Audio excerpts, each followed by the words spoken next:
Okay, hello everyone. I'm Rosemary Jane. I'm with the Learning Technologies team in the IT department for Cincinnati Public Schools. And we're here today to look at your options for video recording. Sorry, I thought I turned my sound off.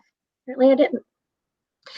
So you are in here, if you clicked on the overview of video creation tools, it's today 1 o'clock, and that's what we're going to do. So let me show you first in the CPS Tech Talk. The link to the schedule is right there. So you can see the rest of the sessions. It looks like we have one more this afternoon for Google Meet Basics. There are links to training guides in here. And then you can look at the sessions coming up next week. If you are having trouble seeing it, just make sure you hit view and zoom, or you can just hit present. All right, the document we're looking at today is this online resources. And if you just look back in the Tech Talk course, it's actually the very first link in the course. So you should be able to access that. If any of you aren't sure what I'm talking about in the Tech Talk course, I'm assuming that's how you got into this meeting. So go into the CPS Tech Talk course, and that first link here is online resources. So we've got some options for communicating with students via video at the top of this list: Flipgrid, Screencastify, Schoology Conferences, Google Meet, and one that is not on here is YouTube. So what we're going to do, we're not going to do these in order, and we're not even going to hit everything on there. We're looking at creating videos. And one that I want to share that you might not be aware of is actually this platform itself. I've been recording the training sessions that I've held using Google Meet, and I've worked with some teachers who are doing some Google Meet sessions with their students. But we have to keep in mind that not every student is able to get on at the time when we might be live having a class meeting. So you can use the recording tool right here in Google Meet to record the meeting. Just be aware that when you hit record, it gives you a quick pop-up message acknowledging to everybody that you are recording the session. I am recording this one. And so you want to make sure that when you share the link to this recording, that you do it in a secure platform like inside of Schoology. I'm going to show you how to upload it to YouTube if you want to, but you will need to make sure that you share it as an unlisted video link.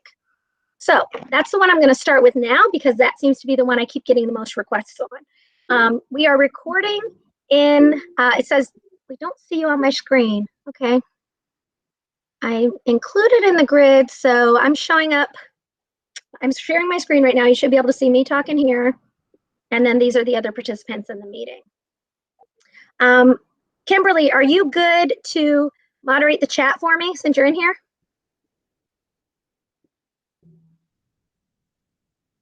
If not, I can hop back and forth.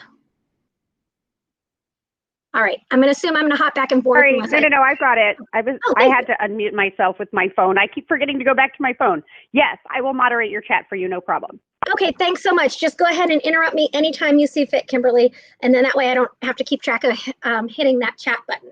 Okay, so let's first go to the scenario that you are meeting with your students and you need this to be a video that you share with them later. Because we might have a student who is at home learning with a parent who's using the device during the day, and the student has to do the work in the evening, or maybe the parent isn't home during the day and they have to get access to a phone to see the recording. There's all sorts of scenarios where your kids might not be able to join us live, and capturing this interaction on video and then recording it and sharing it is important. So when you launch a Google meeting, once you're in it, I think I just showed it, but I'm gonna go back over it again. We're just going to go up here to the recording button and hit record. I'm already recording, so I don't want to stop that just yet. When you are finished recording, it will create a file for you in your Google Drive. Now, if you have previously scheduled the meeting through Google Calendar, which we can look at in another session on Google Meet, then it will pull in the name. If not, it would give the meeting the code, the code of the meeting right here. That is how it's named in your Google Drive. So right now we're looking at how to access recordings. When you record in Google Meet, a folder is automatically recorded or created for you and dropped into your Google Drive called Meet Recordings. These are the ones that I named in the calendar, so it pulled in the name. But for the most part, you'll probably see this scrambled up looking codes. Those codes match the meeting code that you're in. So this one I did save on a calendar, so it will be named Overview of Video Creation Tools. But if not, just be aware that is how the video is named. Now, when I need to use that video for something, if I click on that video, I'm using the Chrome web browser. I have no idea which one I just pulled up because I pulled up a code. Ooh, that was a rough day. All right, I pulled up one of my videos and I'm in my drive. Now, because this is a CPS Google Drive file, I could share the video just from right here. I could share, get a shareable link and I could post that link, but then it's going to open up inside of Google, and depending upon which device they're using, whether they're using a cell phone, it can be clunky to work through a drive file on a mobile phone or just depending on their settings. So what I like to do is take that video and download it right here. This is going to work from a PC, so you want to be on a personal computer, oops, sorry, or be on a personal computer, Mac or Windows, it doesn't matter, just download that file. When the file downloads, if you're on your teacher Windows 10 device, you can just open your file and go to downloads. And if it's not in order, you can always click on date modified, but I like to keep that view because there's that most recent file I just downloaded. Now I know that this is a Hyde Park training, so I could rename it right here.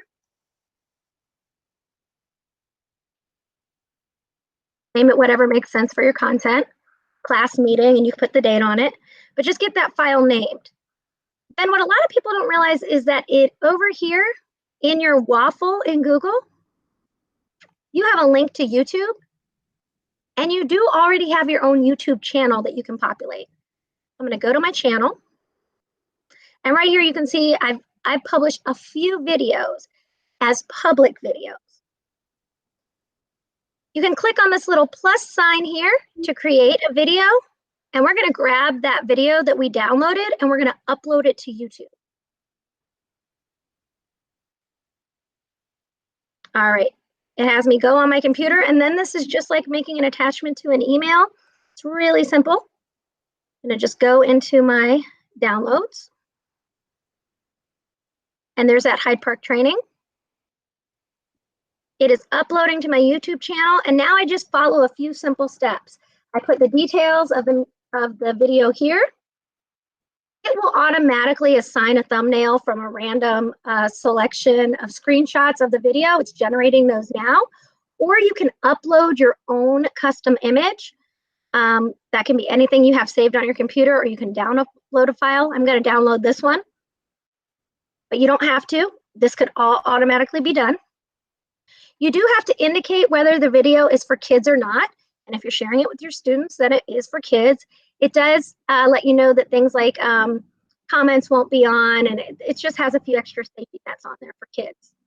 Now from this point, you could already grab that link, but you do have to finish rendering the video. It walks you through some steps, and these are some more advanced features. I have not used any of those yet. But this screen is important, whether the video is public or unlisted or private. Public videos appear on your YouTube channel, and anybody can find them just by Googling your name. Your YouTube channel will come up. It is not advisable, and I would tell you not to make a video public where you have students in a meeting. I would make it unlisted.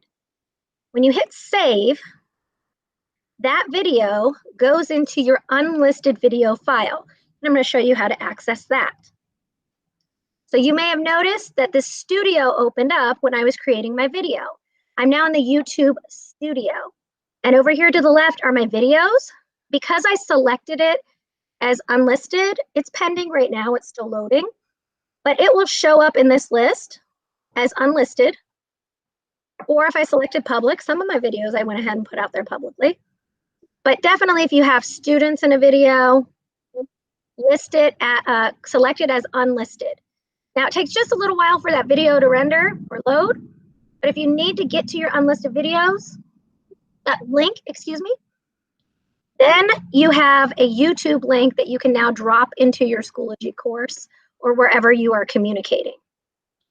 So the first one that we looked at was using Google Meet itself to record a class meeting or to record a session and then download that video to your computer and upload it to your YouTube channel. I'm going to pause right now. Kimberly, do we have questions I need to answer? The only one you're getting is about having permission if you're going to post a Google Meet and there are students in it. And my response was that if you're putting it on YouTube, it needs to be unlisted so it can't be found. But it's better and safer just to post that in your Schoology class, which no one can access but your students. Correct. So, and no one can access your unlisted videos unless you've shared the link in a private space. So the way that I do that is I put it on my YouTube channel because of the ease of opening that video from any mobile device. I do test my videos on cell phones all the time, and they work very well if it's a YouTube video. If it's not, when it's the Google Drive video, it's prompting me to open my Google Drive, and on a mobile phone, especially if they're having to use maybe their parents' mobile phone, it can be difficult to access the video. If you do upload your video to YouTube and you make it unlisted, only share that link in your Schoology course. And then they are getting into the YouTube video, but nobody can get to it publicly. Did that help clarify that? I don't know who had the question. I see a few nods. Kimberly, did that kind of answer the way that you were interpreting that? Yes, but okay. He didn't respond. It's Dustin, so he didn't respond in the chat. Okay, all right. So yeah, and when I pause like this and I'm back on the screen for questions, feel free to unmute yourself if you didn't get your question in there. But when I'm sharing the screen and presenting content, just make sure you don't interrupt at that time. Put it in the chat. Yes, Dustin? That was my question. I just wanted to speak up. I'm paying attention and I appreciate it. I just wasn't clear on what the expectation was around, yeah, just privacy for students. That was the question, and that sounds like it answers it. Thank you. Yeah, we do want to definitely protect our student privacy. I wouldn't put any video that has a student in it. I mean, for me personally, I wouldn't even if I have the photo permission form and I know that all of those I's are dotted, I still wouldn't put it out on my public channel with students in the view. I would go ahead and list that, publish that video as unlisted, and then share that unlisted link in my Schoology course where it's a secure place to share. I probably wouldn't share it in Google Classroom, and I absolutely would never share it on my Facebook group or my Twitter or anything like that. So you want to only share those links in a secure space. Now, you can also use other links. There's not enough time for me to show everything that I want to within 1 hour. And right now we just looked at recording your Google Meet, how to access that recording. That was in our Google Drive in the folder that is labeled Meet Recordings. Excuse me. And then in that folder, each meeting is either named by the name of the meeting that you saved on your calendar or by the code of that meeting. So my recommendation was either you can share it directly from here, just be aware that the user might have trouble accessing the video, or you can download it to your computer, upload it to YouTube, and go ahead and save that video as unpublished. If you make a mistake and you accidentally publish something, you can always go in to the video settings here, and you can turn any video that's public into unlisted. There's also some folks who said, well, the video that I'm going to post 2 weeks ago, I don't want them to get back into that video. You can always go in and change a video to private, or you can delete the video, and so the link doesn't work anymore, so they're not accessing it. If you make it private, you are the only person who can see that video. All right. So I think I hit the questions on using our Meet recording. Excuse me. I had to find the tab with this meeting. All right. So now the next thing that I want to look at on here, we looked at Google Meet, and I looked at how we can record that and download and upload that to our YouTube channel. We're going to look at Flipgrid next. unless there's other questions about what I just shared. If there is, Kimberly, just go ahead and interrupt me.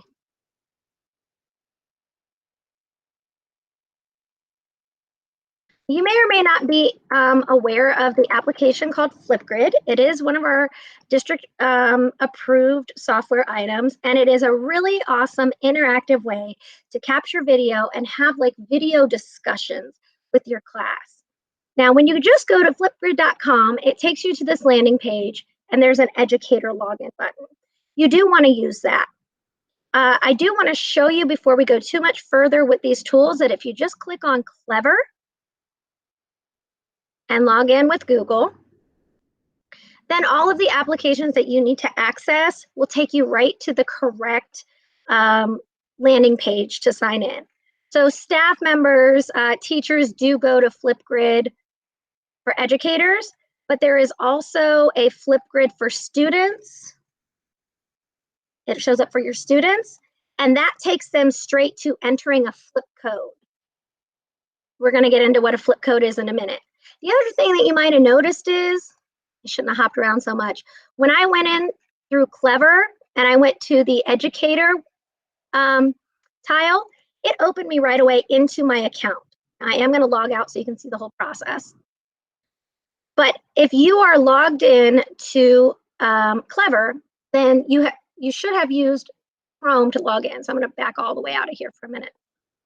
I want to take one step back mentally, and you gotta excuse me. It's just afternoon, and I had a brain pause. I do recommend that you are using the Chrome web browser, using Chrome, and that you make sure that you are signed on and syncing to the browser. That's going to make all of your use of tools that authenticate with Google run a lot more smoothly. So I'm signed on and syncing to Chrome. And then if you are signed on and syncing to Chrome, you have got this shortcut right here to Clever that you can just click and go into Clever. That's going to log me right in. So I'll show you from the login page. When you're on the login page, hit login with Google. You won't have that page. All right, Flipgrid Educator. Now, because I logged into this with Clever, which uses Google, it'll take me straight in to my Flipgrid Educator account. If you are setting up for the first time, oh, great, I logged out, so here we go. If you're setting up for the first time, just make sure you use Google to log in. Because I'm syncing, I don't have to enter my credentials. I can just click on my name. And now I'm in Flipgrid. Now, you can add a new grid very easily. So I'm going to call this Flipgrid Video Creation Tools Training. And I'm going to call it today's date. I'll give you a chance to participate. Select a grid type, school email. Students join using their Google accounts. So I would definitely use this if you're like second grade and up, because they should be signing in with Google, and they do have their username at cincinnatips.org. I would use that. I would not recommend student ID. There is a workaround for very young learners like preschool, kindergarten. I don't really recommend that unless you're dealing with really young ones. But because we're all grown-ups in here, I'm going to make mine public for PLCs, professional learning communities. Okay, what it does is it automatically defaults to a code, but you are able to type in your own custom code.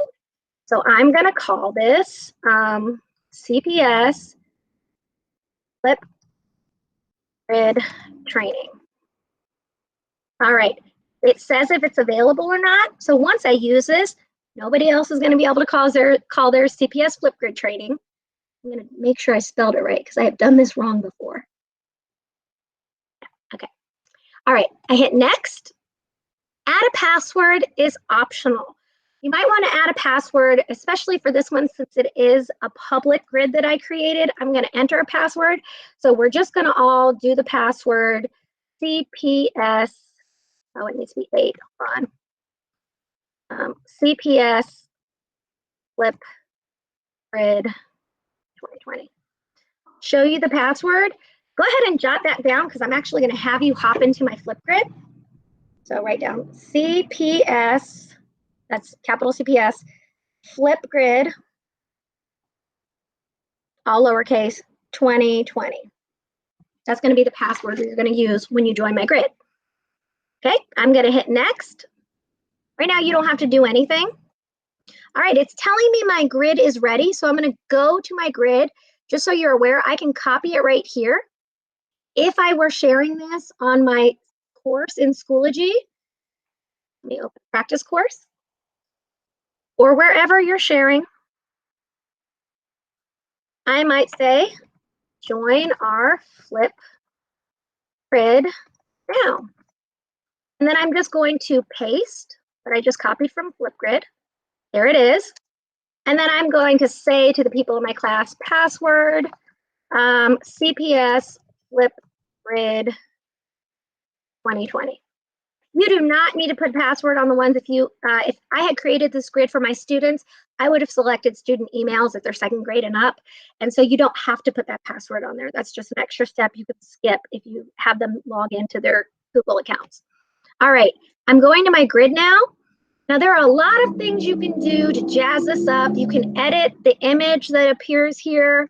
You can do some other things, but I want to just get straight into adding a topic. So I am going to say hello on Flipgrid. Now it may not capture my sound because I've noticed that when I'm recording a Google Meet and my sound is being captured by the meeting, a lot of times sound doesn't work, but you'll still be able to see what I'm doing. So here we go. Record a response. I got to allow my camera and microphone. All right, and there I am. So nice thing about Flipgrid, I can add some little fun things like stickers. Yay. You can imagine how much your students are going to enjoy using this. There's other cool tools. The filter is kind of fun. They can add text, but I'm just going to get straight to recording. When I give you a minute to do this yourself, I do want you to add some sort of little extra. So I'm going to start recording. Gives me a countdown. Hi, everybody. I'm showing a team at Cincinnati Public Schools how to use Flipgrid so they can engage their students with video creation. So that's it. All right, I stopped the video and now I'm going to hit next. Hi, everybody. Looks like it might have picked up my sound. So let's say that I just like it. If I don't like it, I can go either add more, or there's, looks like it was just recently updated. I thought the back, yeah, I can go back through this if I don't like it. This is just the add more, sorry. Looks like a little bit of the navigation changed. Oh, if I don't like it, I can exit out. I don't want to do that though. If I don't like it, I can't exit out. I don't want to do that though. I'm going to use this video. Next. Now it has me take a selfie. There's my selfie. And now I just put whatever information, it gives a display name. And then I'm just going to call this training test. And skip the link for now. I'm just going to go straight to submitting. All right, I'm done and mine is in there. So now what I would like all of you to do is go to an open tab. And I'm just going to take 1 minute. We're only at 1:24. I'm a little ahead of where I wanted to be. I'm going to show you a quick little tip that you can use if you are working on a meeting and you need to work in another tab. I have this extension here called Tab Resize. And so if I have this meeting in one tab, but I want to hop to this one, instead of hopping back and forth, I can Tab Resize and choose to split it here. And now I've got my Flipgrid on one side and my meeting on another. If you don't have Tab Resize added to your Chrome yet, don't take time to do it. Just go ahead and open that other tab. I just wanted to share that little tip.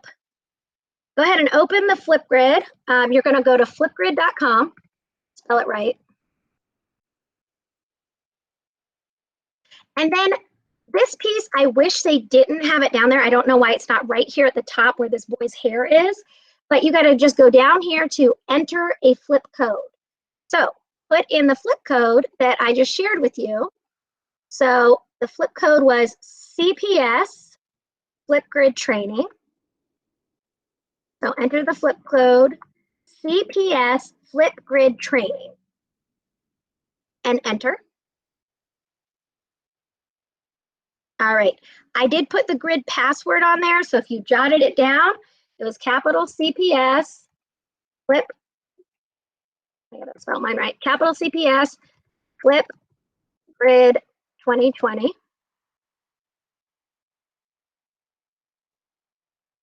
And then you are in and you can add to the Flipgrid. And so I'd like everybody to just take a moment and add to the Flipgrid.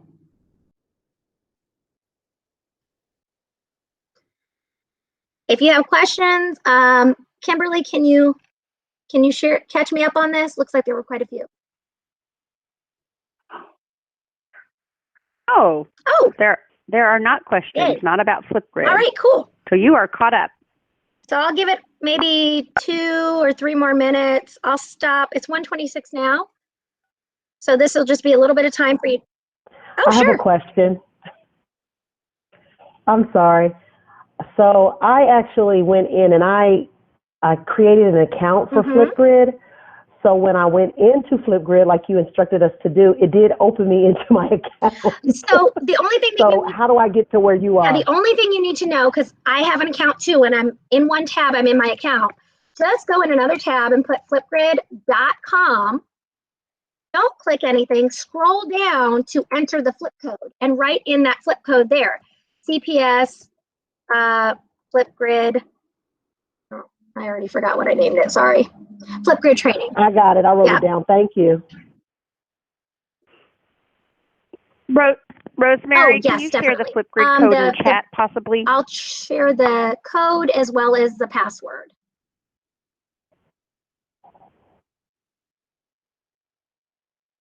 I'm dropping that in the chat right now if anybody needs that. Rosemary, go ahead and record something, and don't be worried about recording. And if your sound doesn't work, it's fine. Just, I want you to walk through how easy it is to record. Yes, Dana? You answered my question. I'm trying to get in now. Thank you. Okay, great. Yeah. I'm going to give it till 1:30, so 3 more minutes for you to enter your Flipgrid video.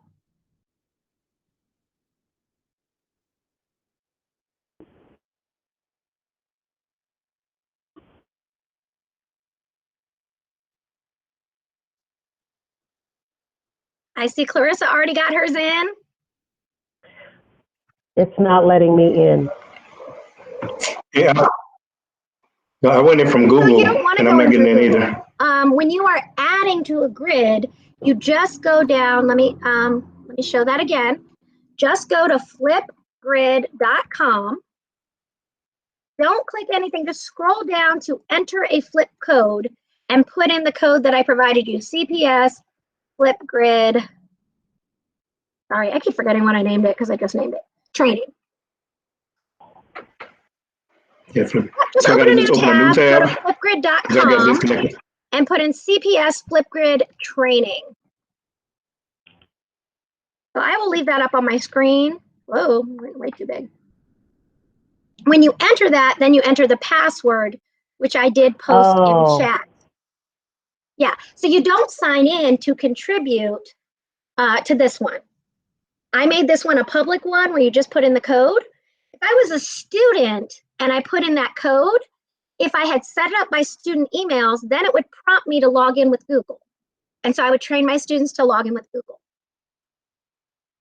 But for the purpose of this training, I just set it up as a public grid. I'm gonna hop in and see who all has got a. I'm in. Yay!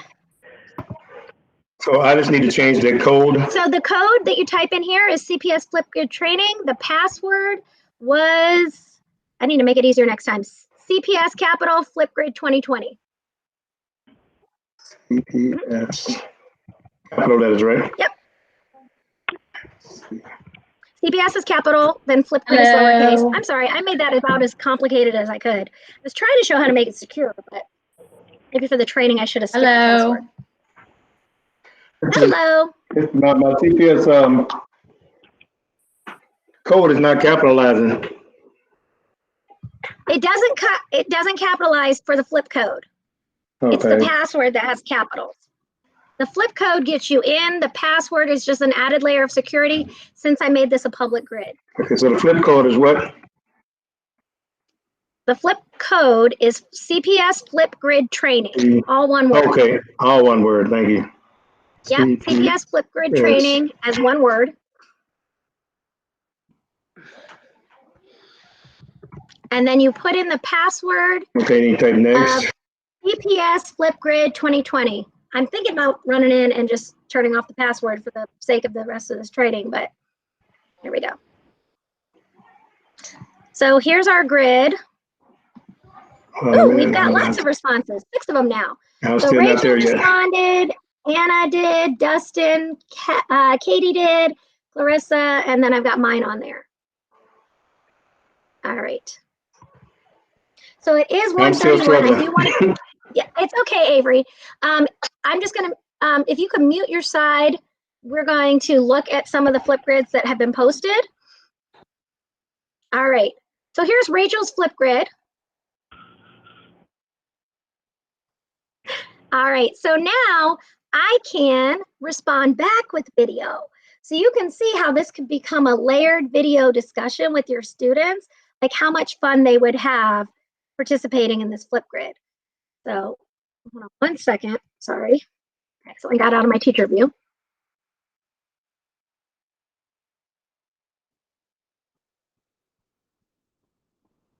Sorry, I closed my tab, here it is. Here's our grid. And I just viewed Rachel's, I'm gonna view Anna's.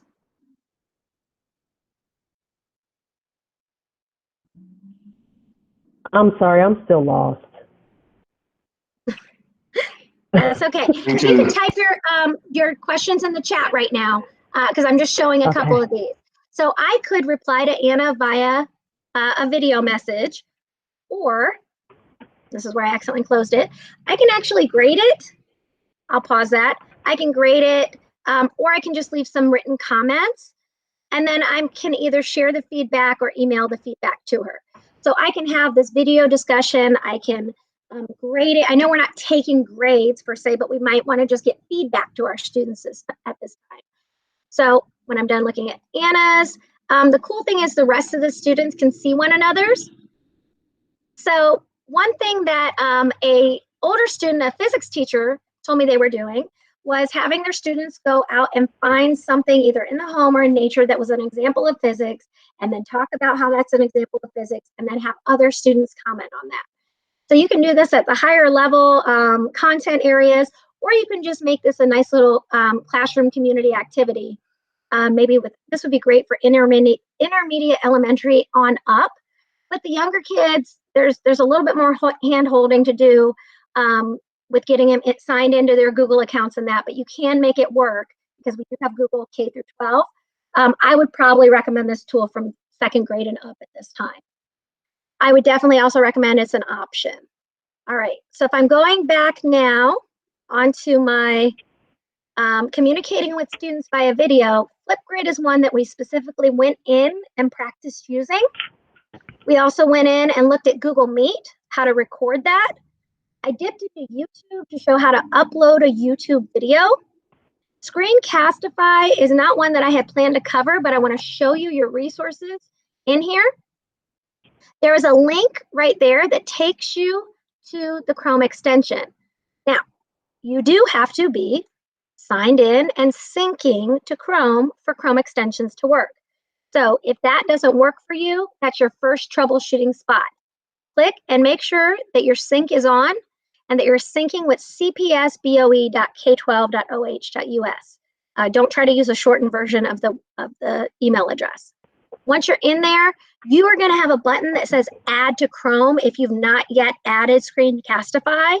I have already added this previously, so it's in my Chrome. So now I just have the option to remove. But Screencastify is a tool that allows you to do screen recordings. And is Ashley still on the call? Ashley shared this tool with her Blended Learning Academy, and they opened up this tool during, sorry, I lost my train of thought here. Let me go back to that. They opened up the premium version of Screencastify. You used to be limited to like 5 minutes, and there weren't a lot of the features that were open on the free version, but right now everything is open. So that's something that her blended learning teachers are using. And so essentially what we're doing in this meeting where I'm sharing my screen, you can be recording your screen with Screencastify and then upload that video, edit it, do whatever you need to do with that video. I'm not going into the details of Screencastify because it's not a tool I use very often, but I do want to show you that in this online resources, which I am going to drop this link in the chat now.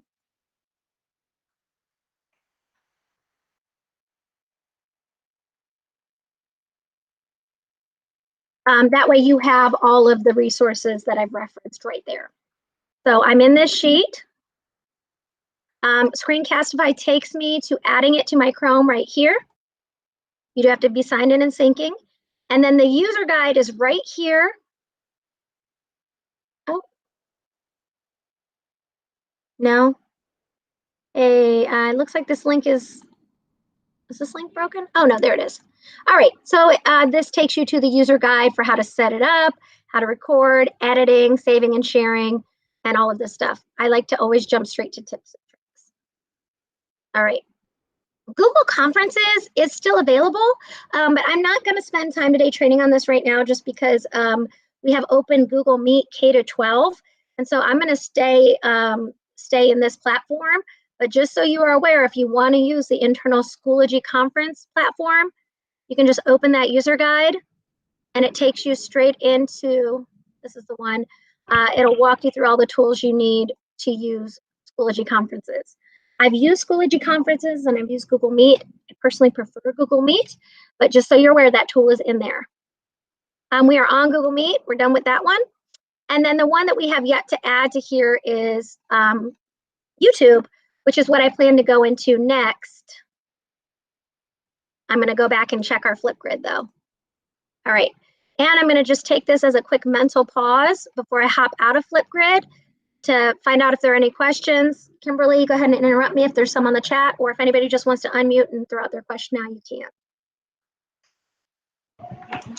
Yeah, I'm still having problems how to get in. Was that Avery? Yes. With Flipgrid, you were having trouble? Flipgrid, yes.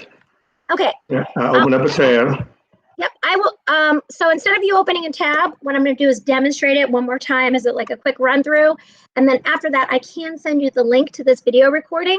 And the online guide, looks like that we don't actually have a user guide there, but there's online instructions from Flipgrid. So when we go to Flipgrid, the thing that you were having trouble getting into, we're not logging in. You're just participating in a grid on that side of the training. I was showing you what it looks like for a student. So here I just enter CPS Flipgrid training and I hit next. It will prompt me to enter the password because I set one. I slightly regret setting a password, but it's good practice. CPS Flipgrid 2020 was the password I made it. I say, let's go. And I scroll down and all I've got to do is hit the big plus sign or, oh, I see there's a few more. I can see everybody's contributions. I don't have to even contribute right away. I can watch others and then I can make my own. I can open somebody's. Hi, Katie. And then I can reply to Katie now. I don't want to show the teacher side of things. All right. So if you're still having trouble getting into Flipgrid, there are a lot of great online tutorials. And beyond this, we can also in your form for participating in today's training, there is a link at the bottom that tells you how to, or that offers you the opportunity to request additional training. So I'm going to drop this link in the chat right now.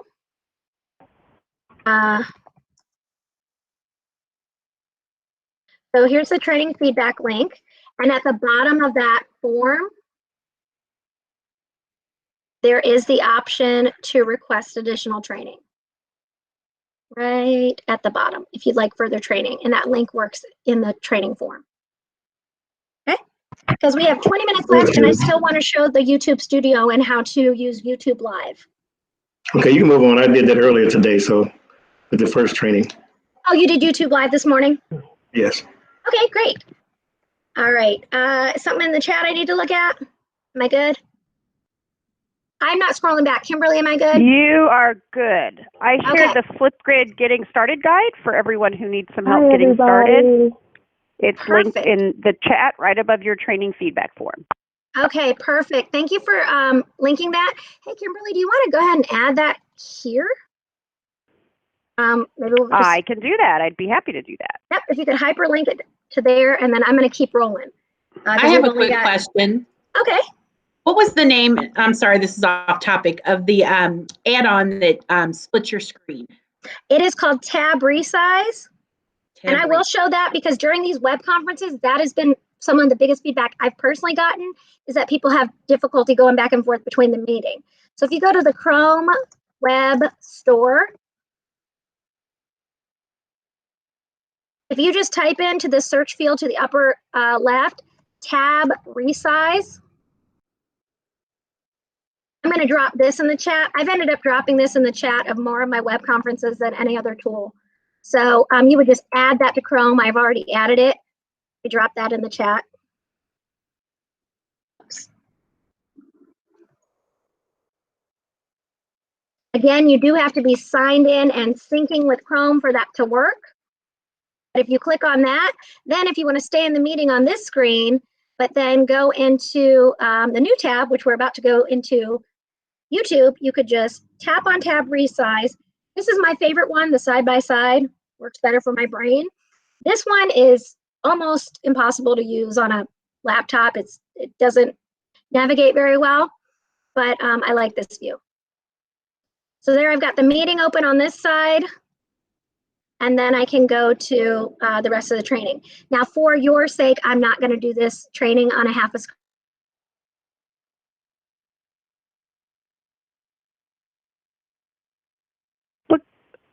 Looks like she accidentally disconnected. We'll give her just a minute to reconnect. I'm sure she'll be right back to us. Thank you. I was like, where'd she go? Miss McLean? Oh. What can I do for you? Hello? Yeah, I was wondering, as we're waiting for Miss Rosemary to come back, when did she say that doing a split screen on a laptop was not very good? No, she uses it all the time. She just didn't want to use it during the presentation because it makes the presentation a little smaller. Oh, gotcha. Thank you. Yeah. Are you back with us, Rosemary? I see her logged in, but not hearing her. Is anybody else hearing? I forgot when you first entered muting us. Yep. So yeah, all I was saying is that I don't use Tab Resize. I don't leave it in the split mode when I am presenting, just so you get a better full view of my screen. But if you're in a training with me and we're doing a step-by-step do this together, then it's helpful to use that Tab Resize. So for now, what I'm going to do is show you again, and I know that I repeat this probably 100 times a day, making sure that you are signed on and syncing to Chrome. You go to your waffle.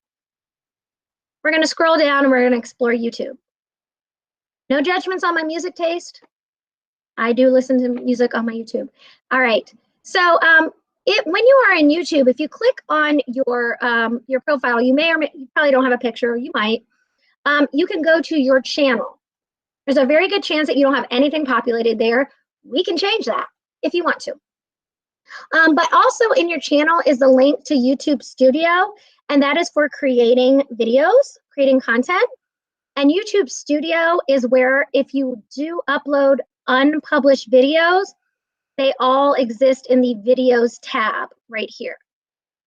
So that's kind of navigation. What I want to get into today, excuse me, sorry, my throat's been dry.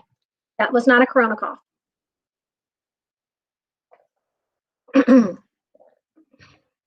All right, I'm in my YouTube channel. I'm right here at the top. Earlier, we looked at uploading a video. I'm sorry, one second. I'm going to mute myself because I got to clear my throat.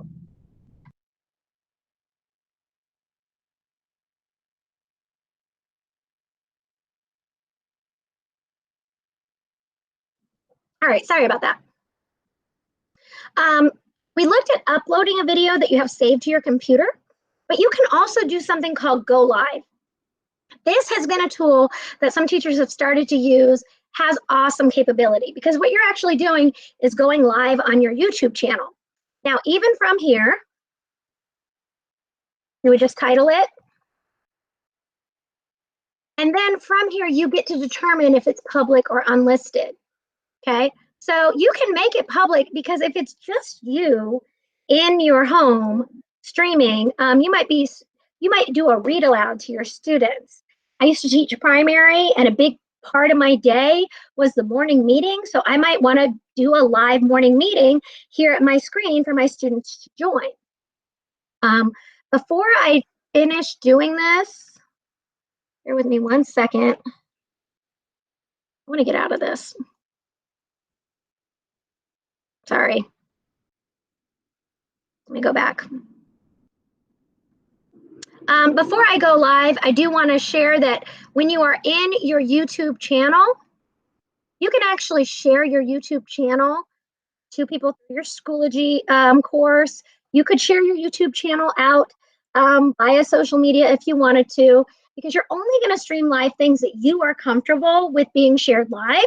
And then what you can do is, once the live stream is over, you can save that recording as unlisted to share with your students later, or you can just leave it on your public channel. So right now, what I'm going to run through is doing a go live, and then how I would share that out. So we also tested out, and it worked well.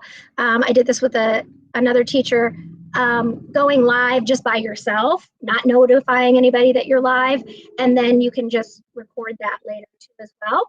But if anybody is subscribed to your channel, when you go live, they get a notification. So one way that we talked about with preschool using this is that when they go live, their parents that are following them on their YouTube channel, subscribe to their channel, will get a notification that they've gone live.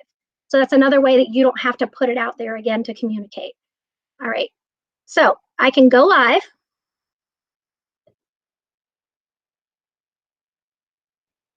And I'm going to name it here. I'm going to leave it public because I don't care. Those 14 people are about to see this part of the training. You can schedule it for later if you wanted to turn it on to go live. I haven't been comfortable enough to try that out yet, because I don't know if I'm going to get on my screen. I haven't done that one yet. But if you do it and you have feedback on it, please share it with me. So you determine if it's made for kids or not. I'm going to say yes, because also too, live chat is not available when it's up for kids, which is really important. So if you're recording it to share content with your students or to do a read aloud, say it's made for kids. That will turn off the possibility that you can chat. You can get into other settings by digging in, but if you say it's made for kids, those automatically get turned off. So I say it's made for kids. Smile for your thumbnail. I look a little uncomfortable there. All right, so it puts a thumbnail on there just so you know you can retake it if you didn't like it the first time I went live. I didn't even know it was doing that, and I looked really weird. All right, and you can also upload a custom. So just like, again, attaching to an email, if I wanted my go live to have that image, then I could just put that on there. You hit go live. And so now I can share anything that I want. If I have a book for my students that I want to read aloud, I can do that right here, and I can share that reading experience. If I have a whiteboard, or I've made some makeshift whiteboard. I saw one teacher who took it in the bathroom with them and was using the back of the bathroom wall to use a marker. You could do that. So you can share whatever content you want. We're live right now, and I'm online. And then when I stop my live stream, am I sure I want to end it? Yes, I do. All right. What it does is automatically tells me some statistics on who was watching it, how long the video was, gives me some data right there on the screen, and then I can go to edit in Studio. Maybe when I'm done going live, I don't want my video to, maybe the beginning of it was awkward or weird. I can trim that out right here, or the end. I can also add other annotations and things like that to it. Settings. Here. Oh no, that wasn't it. Sorry. I got to change something, so let me just change that. Save as. Oops, what am I doing? I'm sorry, folks. This looks a little different since yesterday when I did this. Huh.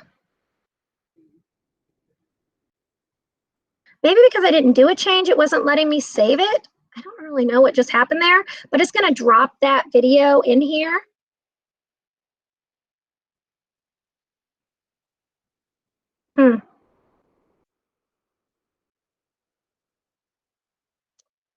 Well, sorry.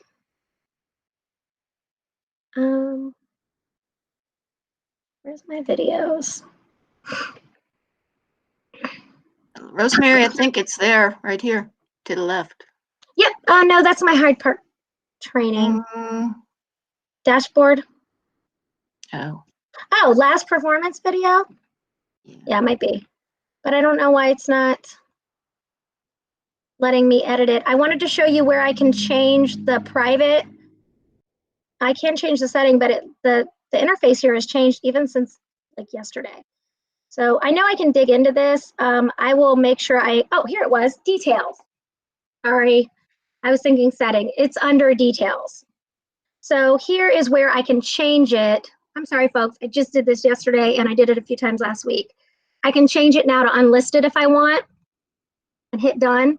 And now that video, I can just share it out individually instead of it being on my public channel. Does that make sense? Sorry for the hiccups there. The location where you change it from public to unlisted, I was saying it's under settings. That's not correct. It's under details. And then I can edit whatever I need to. Oh, I just discarded my changes. Sorry. Let me click on it. Yep. Details. I'm going to change it from public to unlisted, done, and hit save. Okay. Sorry for that being a little bumpy, folks. Now, if I go into my videos, now that is going to exist in here as an unlisted training or an unlisted video. Whew. All right, sorry, that was a little bumpy at the end. We're at 7 minutes left. Kimberly, were there any questions?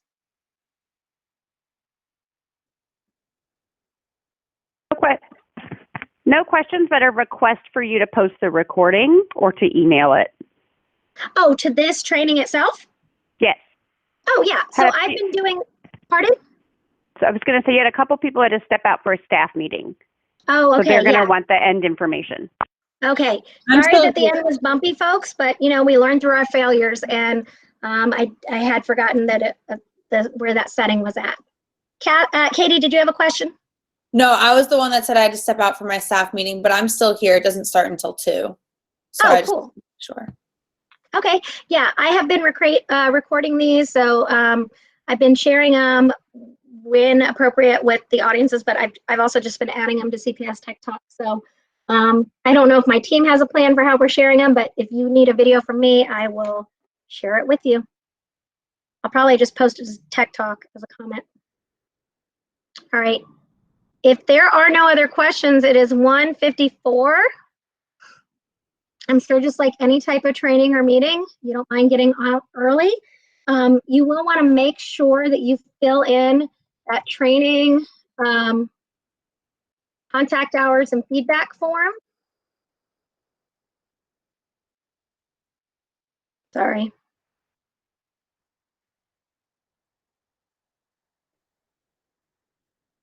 And I'm dropping that in here now. Oh, thank you, Kimberly. Awesome.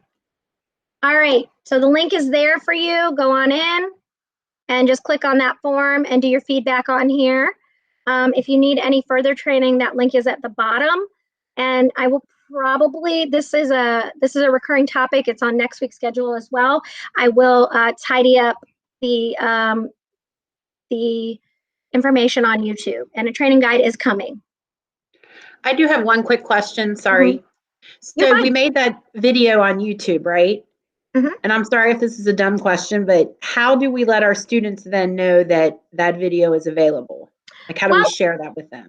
Yeah, so the short of it is, if you just upload a video, or if you've got it in your studio, you can copy that video and paste it. Let me go here to one of my earlier ones. Any video that you have in your videos, and again, you'll notice I'm in studio. So I'll go back through navigating all the way to this. So from the waffle, I go to YouTube. You could also always just plug in YouTube Studio into your browser and it'll come up. But I'm just showing you how to navigate. Okay, right here, YouTube Studio. You don't have to go to your channel first. I just want to make everybody aware you do have a channel. Let's say that you do publish them public, because maybe it's just you doing a live and you want to be able to share it with your students. You could just share the link right here to your channel. Okay. And then you could go into your Schoology course.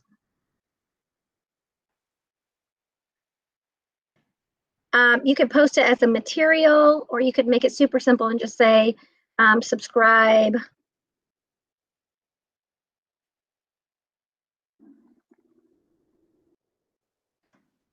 And just paste the link. I would also recommend you paste it here, because in some mobile, on some cell phones, the links in the body of the text aren't hyperlinks. So. Awesome, thank you. Yeah, I would add it there as well. So sometimes I put a link here and here and hit post. And now that's my link to my YouTube channel.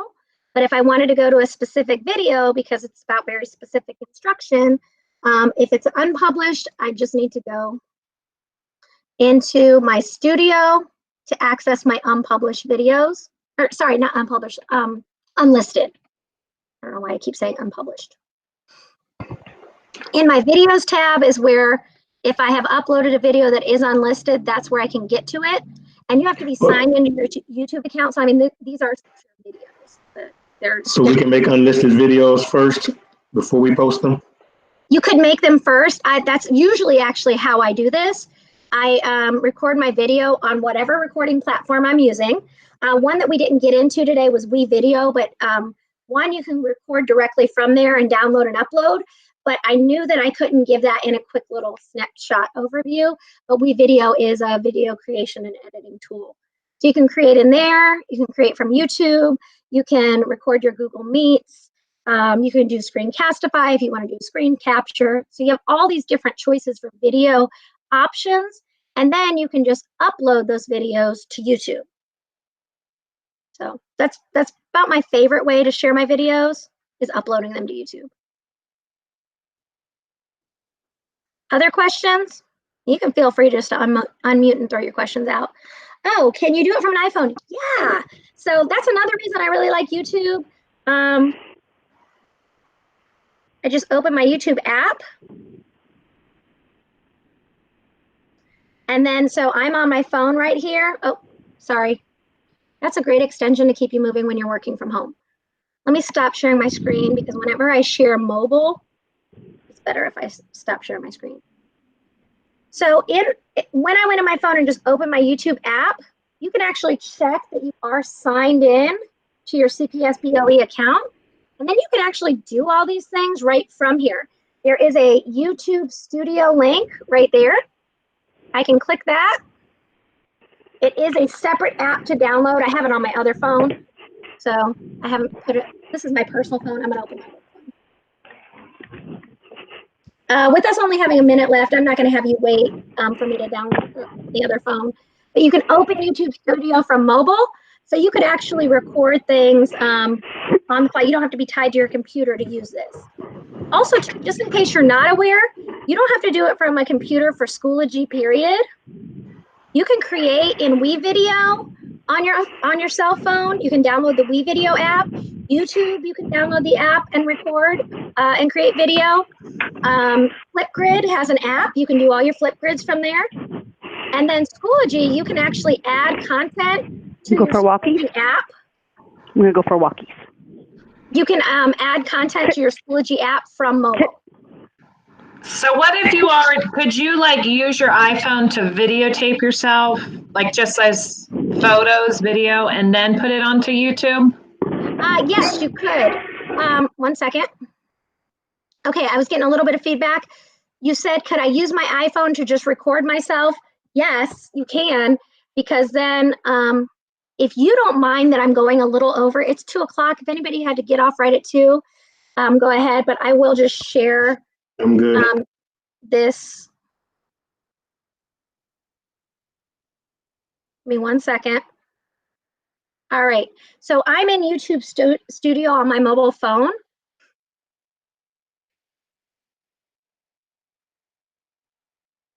Oops.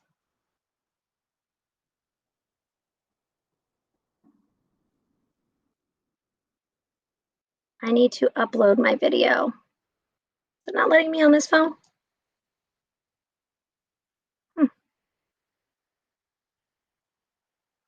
1 second.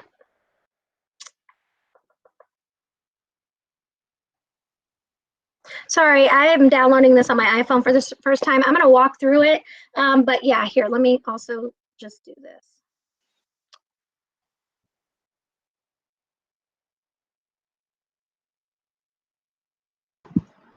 Also, so if I do that, could I then go into YouTube, get that link, and then go into my email and email it to my parents versus, because I don't know how to use YouTube at all. So I'm trying to make it easier. Yeah, so there is a support article. I'm not sharing my screen, am I? Whoops, I thought I was showing you where this was, sorry. I do that all the time. Okay, there is an upload videos set of instructions. YouTube is actually a Google product. So they walk you through exactly how to upload videos by recording on, and this one is actually, I searched for iPhone. Oh, there it was, sorry. iPhone and iPad, Android, or from the computer. So I'm on the iPhone instructions right here.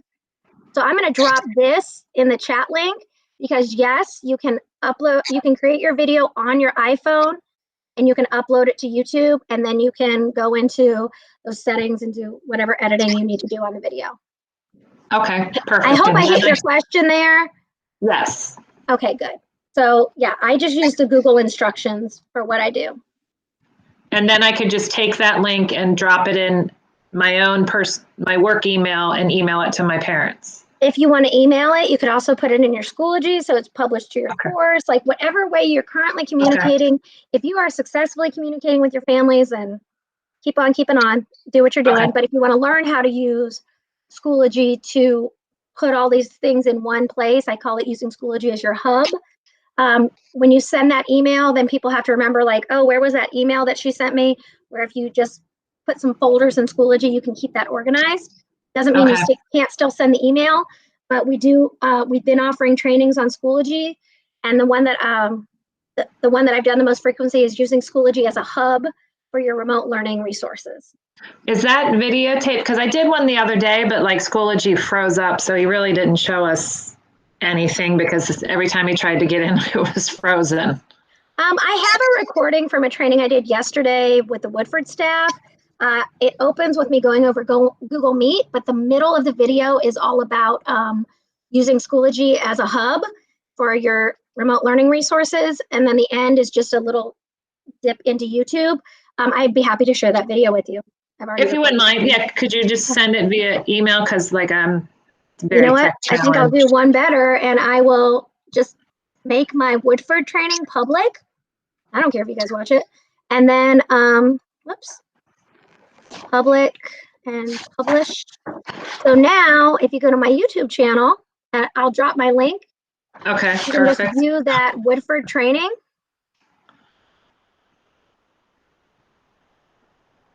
It should show up soon. Yeah, Woodford Tech Training, Google Chat, Meet, and what is it called? It's called Google Chat, Meet, Schoology, and more. I'm going to drop that in our chat. Okay, perfect. Right. Yep. And it's on my YouTube channel. All right. Any other questions I can answer? It's 2:05, I know, but I don't mind hanging on for a couple more questions if you've got them. No, I appreciate it. Thank you so much. Oh, you're welcome. All right, Thank you so much. happy video recording.